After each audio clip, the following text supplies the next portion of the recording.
Pagbasa mula sa mga gawa ng mga apostol. Isang gabi, sinabi ng Panginoon kay Pablo sa pamamagitan ng isang pangitain, "Huwag kang matakot, ipagpatuloy mo ang iyong pangangaral. Ano man ang mangyari, huwag kang titigil, sapagkat ako'y nasa iyo. Hindi ka maaano, sapagkat marami akong tagasunod sa lungsod na ito." Tumigil nga siya roon at ipinangaral niya ang salita ng Diyos sa loob ng 1 taon at kalahati.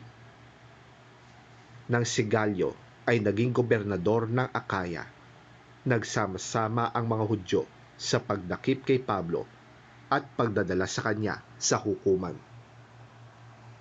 Pagdating nila doon ay sinabi nila, "Hinihikayat ng taong ito ang mga mamamayan na sumamba sa Diyos sa isang paraang labag sa batas."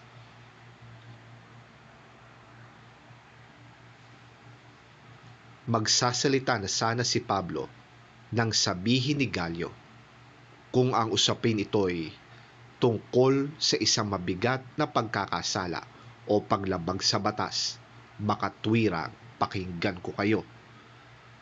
Subalit ang sakdal ninyo'y tungkol lamang sa mga salita at mga pangalan at sa kautusan ninyong mga Hudyo. Kaya kayo na ang bahalang lumutas niyan. Ayoko makialam sa bagay na yan. At sila'y pinalabas niya sa hukuman. Kaya't si Sostenes na tagapamahala ng sinagoga ang sinunggaban nila at binugbog sa labas ng hukuman. Hindi naman yon pinansin ni Galyo. Pagkatapos nito, matagal pang nanatili si Pablo sa Korinto at saka nagpaalam sa mga kapatid. Pagdating sa Cencrea, nagpaahit siya ng buhok sa ulo sapagkat natupad na niya ang kanyang panata. Sumakay siya sa barkong papuntang Syria kasama ang mag-asawang Priscilla at Aquila.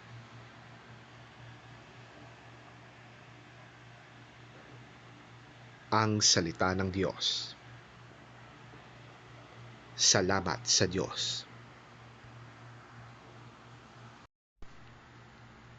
Ang mabuting balita ng Panginoon ayon kay San Juan. Papuri sa iyo, Panginoon. Pakatandaan ninyo, iiyak kayo at mahahapis, ngunit magagalak ang sanlibutan.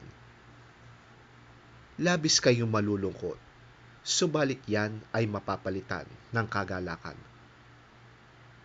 Kapag naghihirap na ang isang babaeng manganganak, siya'y nahahapis, sapagkat dumating na ang oras ng kanyang paghihirap. Ngunit pagkapanganak niya, hindi na niya naaalala ang hirap. Nagagalak siya dahil sa pagsilang ng isang sanggol sa sanlibutan. Gayon din naman kayo, nalulungkot kayo ngayon, ngunit muli tayo magkikita at mag-uumapaw sa inyong puso ang kagalakang hindi maaagaw ni numan. Sa araw na yon, hindi na kayo kailangang magtanong sa akin.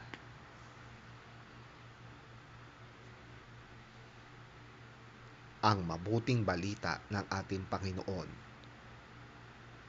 Pinupuri ka namin, Panginoong Hesukristo. I am telling you the truth. You will cry and weep, but the world will be glad. You will be sad, but your sadness will turn into gladness. When a woman is about to give birth, she is sad because the hour of suffering has come. But when the baby is born, she forgets her suffering, because she is happy that a baby has been born into the world. That is how it is with you. Now you are sad, but I will see you again. And your hearts will be filled with gladness, the kind of gladness that no one can take away from you. When that day comes, you will not ask me for anything.